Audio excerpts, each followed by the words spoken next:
Buddy Holly, star emblématique du rock and roll américain, était connu pour ses lunettes emblématiques et son image impeccable. Malheureusement, sa vie fut interrompue dans un accident d'avion le 3 février 1959. Une date si mémorable qu'elle est souvent qualifiée de au jour de la mort de la musique. Aujourd'hui, après sa mort, de nouveaux détails choquants ont refait surface, et vous aurez du mal à croire ce que son frère vient de révéler à son sujet. Serait-ce enfin la véritable histoire de sa mort?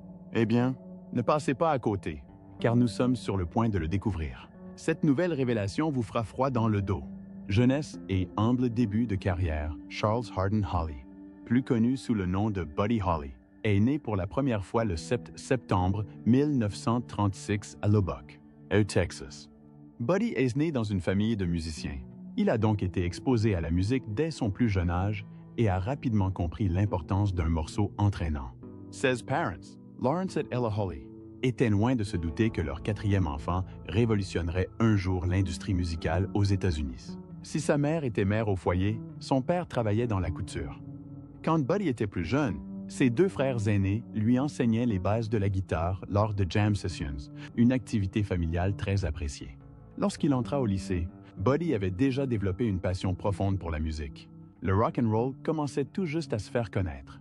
Et le petit Buddy ne s'en lassait pas avant qu'il ne soit pleinement établi. Son affection particulière allait à Elvis Presley. Très jeune, il comprit que la musique était pour lui bien plus qu'un simple passe-temps. Né dans une famille où tous aimaient la musique, Buddy ne pouvait s'empêcher de devenir artiste. Tous les membres de la famille Holly, à l'exception de Ella, savaient chanter ou jouer d'un instrument, preuve de leur grande passion pour la musique. Les frères Holly aînés participaient à des concours de talents locaux et Buddy Holly les rejoignit au violon lors d'une de ces occasions, ne sachant pas en jouer.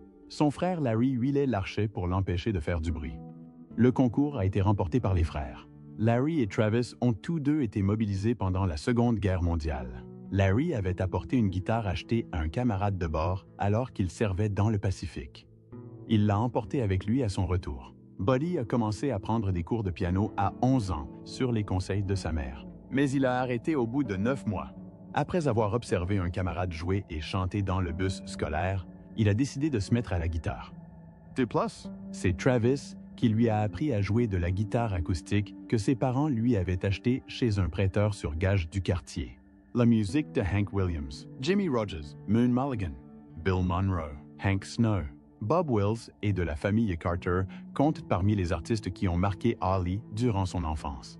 Holly a fait la connaissance de Bob Montgomery alors qu'elle fréquentait l'école primaire Roscoe Wilson. Ils jouaient ensemble, s'entraînant sur des morceaux de Johnny and Jack et des Louvain Brothers.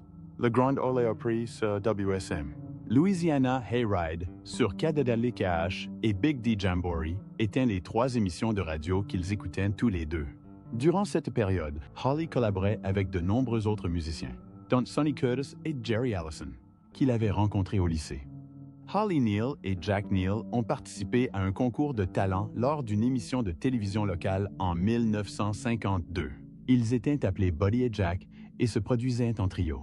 Holly a décidé de se consacrer à plein temps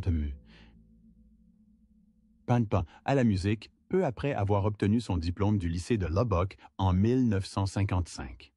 Son expérience de concert avec Elvis Presley à Lubbock, dont le spectacle avait été programmé par Papy Dave Stone de KDAV, s'est avéré une source d'inspiration supplémentaire pour lui. En avril, au Cotton Club, Holly a assuré la première partie d'Elvis Presley au Fair Park Coliseum en février. Il s'est également produit au Coliseum une fois de plus en juin de cette année. À cette époque, Holly avait déjà recruté Larry Welburn à la contrebasse et Allison à la batterie. Cela s'expliquait par le fait que son style avait évolué de la country au rock and roll après avoir vu Presley en concert et écouté ses chansons tout au long de sa carrière. Au mois d'octobre, Stone obtint un contrat pour Bill Haley and His Comets et organisa une apparition de Holly en première partie du Nashville scout Eddie Crandall. Impressionné, Crandall réussit à convaincre Jim Denny, le manager du Grand Ole Opry, de lui proposer un contrat d'enregistrement pour Holly. Stone envoya un extrait à Denny, qui le transmet ensuite à Paul Cohen, qui proposa au groupe un contrat d'enregistrement avec Decca Records en février 1956. Comme Decca avait mal orthographié le nom de Holly dans le contrat, Il fut désormais connu sous le nom de Buddy Holly, et non plus sous son vrai nom. Après une brève période passée à jouer avec un groupe de bluegrass, Buddy a commencé à expérimenter son propre son.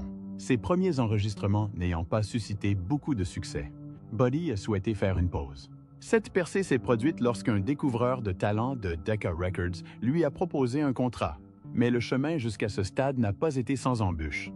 La décision de ne pas renouveler son contrat fut prise par Decca après une série de séances d'enregistrement aux résultats peu remarquables. Buddy retourna à Lubbock, où il fonda un nouveau groupe, The Crickets. Il était insatisfait, mais pas découragé par la situation. C'est grâce à ce groupe que Buddy a enfin pu connaître le succès. Ce mélange unique de rock and roll et de country interprété par The Crickets a trouvé un écho auprès du grand public. La chanson « That'll Be the Day », premier grand succès de Buddy et de son groupe, les a propulsés au premier plan de la célébrité nationale. Une phrase du film de John Wayne, « La prisonnière du désert », a inspiré la chanson, qui est rapidement devenue la chanson la plus populaire au monde. La vie sous les projecteurs. Dès que That'll Be the Day est devenu populaire, il n'y a plus eu de retour en arrière. D'autres succès suivirent, comme Oh Boy et Peggy Sue, grâce à leurs apparitions dans de grandes séries télévisées nationales, comme The Ed Sullivan Show et American Bandstand. Le groupe consolida sa position de figure incontournable de la scène rock'n'roll. Les fans affluèrent en masse pour les voir se produire sur scène, marqués par la technique vocale particulière de Buddy et sa voix unique. Force de leur succès dans les charts, Buddy, Holly et The Crickets ont sorti de nombreuses autres chansons. Leurs œuvres resteront gravées dans la mémoire collective. Avec l'émergence de la jeune culture, des chansons comme Rave On et Maybe Baby sont devenues des hymnes. Leur musique était unique en ce qu'elle incorporait des éléments de rock, de rhythm and blues et de country d'une manière inédite. Cependant, ce qui distinguait véritablement Buddy des autres, c'était son talent d'auteur-compositeur. Contrairement à nombre de ses prédécesseurs, Buddy prit l'initiative d'écrire la majorité de ses chansons lui-même, laissant ainsi derrière lui un héritage de singles uniques qui perdurerait pendant des décennies. Les relations amoureuses de Buddy le 15 août 1958. Holly a épousé Maria Elena Santiago, qui travaillait comme réceptionniste dans un studio de disques new-yorkais. La cérémonie a eu lieu à l'église baptiste du Tabernacle, située dans sa ville natale de Lubbock, au Texas, en 1959. Santiago attendait leur premier enfant, mais elle a fait une fausse couche, juste après le décès de Holly. Cela ne faisait que 6 mois qu'ils s'étaient mariés. Le classique de Holly, Peggy Sue, était influencé par Peggy Sue Gerron, qui en était l'instigatrice. Elles avaient une complicité enjouée, et Gerron avait connu Holly à l'école lorsqu'elle sortait avec le batteur Jerry Allison. Holly et Gerron entretenaient une relation de séduction. Ils se sont mariés le 22 juillet 1958. Gerron et Allison sont partis en lune de miel ensemble à Acapulco, au Mexique. Le mariage de Holly avec Santiago fut critiqué pour sa distance et son hostilité, et l'on supposa que le couple était sur le point de divorcer. Au cours du second semestre 1958, Holly avait également suggéré à Gerron de divorcer d'Allison en raison de son alcoolisme, mais elle avait refusé. Gerron finit cependant par divorcer d'Allison en 1965. Malgré le fait que ce divorce fut totalement contraire à ses convictions catholiques. Holly a enregistré une version démo de l'une de ses dernières chansons, Peggy Sue Got Married, qui parlait du mariage de Gerron et Allison. Cette cassette a été enregistrée en décembre 1958. Buddy était connu pour son esprit farouchement indépendant. Buddy Holly était bien plus qu'un musicien geek chic à lunettes. Sa personnalité complexe trahissait son indépendance farouche. Peu connaissent son côté provocateur, mais la plupart des fans se souviennent de lui pour son allure soignée. Buddy a pris le contrôle de sa musique à une époque où les musiciens n'avaient généralement pas leur mot à dire. Pour défendre son titre artistique, il n'a pas eu peur de se battre. Même après avoir rompu ses relations avec Decca Records en raison de différences artistiques, il est resté un musicien formidable. Il a ensuite été le pionnier de la pratique consistant pour les artistes à prendre en main leur carrière en écrivant, produisant et interprétant leurs propres chansons. De plus, il privilégiait les instruments de musique non conventionnels. Malgré sa renommée de guitariste, il nourrissait un profond penchant pour les sonorités non traditionnelles. Il utilisait un cellesto, un instrument à clavier obscur et pratiquement inconnu à l'époque, pour enregistrer chaque jour. Ce n'était pas un incident isolé, mais un aperçu du passé. Imaginez plutôt un futur artiste plus imaginatif. qui n'a pas peur d'essayer de nouvelles choses et d'innover en musique. La véritable histoire derrière sa mort. Holly avait réservé un Beechcraft Bonanza, pouvant accueillir 4 personnes, auprès de Dwyer Flying Service à Mason City, Dan's, Iowa, Paul Jennings, Alsup et lui-même le 2 février, la veille de leur concert à Clear Lake, dans l'Iowa. Holly a proposé qu'ils prennent l'avion du Surf Ballroom de Clear Lake à Moorhead, dans le Minnesota, via Fargo, dans le Dakota du Nord, afin de dormir un peu, de laver leurs vêtements et d'éviter le long trajet en bus. Alsup a accepté de tirer au sort pour la place avec Richie Valens juste après la fin du spectacle de Clear Lake, peu avant minuit, après avoir gagné. Valens aurait déclaré « C'est la première fois que je gagne quelque chose de ma vie ». C'est après avoir fait sensation qu'il a ouvert le Heads Up Saloon à Fort Worth, au Texas. J.P. Richardson, le grand chanteur grippé, trouvait le bus de tournée trop froid et désagréable pour un homme de sa stature, et a accepté de prendre la place de Waylon Jennings. Malgré le mauvais temps, le pilote Roger Peterson prit son envol. Cependant, il ne possédait pas la certification nécessaire pour voler uniquement aux instruments. Il fallut une année entière à Larry Holly, le frère de Buddy, pour obtenir le rapport de l'aéronautique civile. Mais il y parvint finalement. Ils y mentionnaient l'installation d'un nouveau gyroscope Sperry sur l'avion. Comparé aux autres gyroscopes, le fonctionnement du Sperry est unique. Sur l'un d'eux, le décor change tandis que l'avion reste immobile. À l'inverse, c'est l'inverse. L'avion se déplace tandis que le décor reste statique. Il descendait. Mais le pilote a peut-être interprété le plan à l'envers. Il croyait encore grimper. Holly, Waylons, Richardson et Peterson périrent dans l'accident d'avion survenu à 8 km au nord-ouest de Clear Lake, peu après le décollage, vers 1 heure du matin, le 3 février 1959. Les 3 musiciens subirent de graves blessures à la tête et à la poitrine après avoir été éjectés du fuselage lors de l'impact. Holly était âgé de 22 ans. Le rapport n'a pas mentionné le fait qu'un agriculteur avait découvert l'arme à feu de Holly 2 mois après l'accident. Certains fans ont supposé que le pilote avait été blessé par balle, ce qui avait provoqué l'accident, après avoir lu la nouvelle dans le journal. Curieusement, alors que les autres corps ont été retrouvés dans ou à proximité de l'épave. Le corps de Richardson a été retrouvé à environ 12 mètres du lieu de l'accident. Mais en 2007, à la demande du Sun, une autopsie a été pratiquée sur Richardson, mais rien n'a corroboré les rumeurs. Le docteur Bill Bass, anthropologue médico-légal de l'Université du Tennessee, a déclaré qu'il n'y avait aucune indication d'acte criminel et que Richardson était décédé sur le coup. L'Église baptiste du Tabernacle de Lubbock accueillit les funérailles de Holly le 7 février 1959. Ben Day Johnson, qui avait célébré le mariage des Holly quelques mois auparavant, célébra la cérémonie. Parmi les porteurs figuraient Sonny Curtis, Bob Montgomery, Nicky Sullivan, Joe P. Malden et Jerry Allison. Bien que Phil Everly, membre du duo The Everly Brothers, a nié avoir porté le cercueil lors de l'enterrement, il y a assisté. Malheureusement, Waylon Jennings a dû annuler sa présence en raison de son engagement envers la Winter Dance Party, qui est toujours en tournée. Le cimetière de Lubbock, situé à l'est de la ville, a été le lieu de l'inhumation de Holly. L'orthographe exacte de son nom de famille, Holly, et une représentation de sa guitare Fender Stratocaster ornante sa pierre tombale. Dès que Santiago apprit la nouvelle de la mort de Holly, il alluma la télévision. Sa fausse couche eut lieu le lendemain, à Lubbock, au Texas. La mère de Holly apprit la nouvelle et fut prise d'une crise d'hystérie.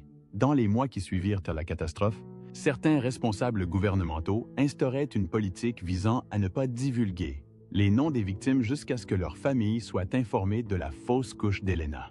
Santiago ne se rendit jamais aux funérailles ni au cimetière. La saga des lunettes emblématiques de Buddy Holly.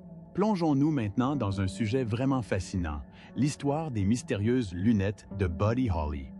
Ces lunettes sont disparues après sa mort, comme si elles avaient été perdues dans les annales de l'histoire. Étonnamment, elles ont été retrouvées dans un coffre judiciaire plus de 20 ans après leur disparition. D'un autre côté, leur découverte n'a été que le début d'une nouvelle épreuve. Une bataille juridique s'ensuivit entre Maria, la veuve de Buddy, et les parents de ce dernier pour déterminer qui était le propriétaire légitime de ces montures emblématiques. Finalement, les lunettes furent livrées à Maria, qui les fit rapidement expédier au Buddy Holly Center de Lubbock, au Texas. Elles y sont actuellement exposées en hommage à l'héritage durable qu'il a laissé derrière lui. La vie de famille de Buddy était faite de haut et de bas. Ses frères entretenaient une relation tumultueuse, alimentée par la compétition professionnelle et des problèmes émotionnels jamais complètement résolus. Buddy était un élève talentueux dans sa jeunesse, mais il était aussi un peu fauteur de troubles. Il faisait souvent des farces qui agaçaient ses professeurs, mais réjouissaient ses camarades. Nombreux sont ceux qui ignorent cette réalité. Il n'y avait aucune raison de s'inquiéter de la fascination de Buddy pour le mysticisme. Il était de notoriété publique qu'il possédait une collection d'ouvrages traitant de phénomènes surnaturels. Un jour, il avait consulté une diseuse de bonne aventure pour son avenir professionnel. Celle-ci lui avait lancé un avertissement menaçant. Avec le recul, ces terribles prévisions semblent avoir été terriblement prophétiques. Mais il les a balayées d'un revers de main. L'héritage musical de Buddy perdure. Buddy Holly a eu un impact considérable sur la musique, qui a perduré bien après sa disparition. Membre fondateur du Rock and Roll Hall of Fame, il a inspiré de nombreux artistes, dont Bruce Springsteen et les Beatles. Pour lui, sa musique était une véritable source d'inspiration. Le numéro de 1986 du New Yorker incluait Buddy Holly parmi ses personnalités honorées. Buddy Holly possédait d'innombrables enregistrements inachevés, des transcriptions solo de ses nouvelles compositions, des jam sessions informelles avec ses camarades et des démos de chansons destinées à d'autres artistes.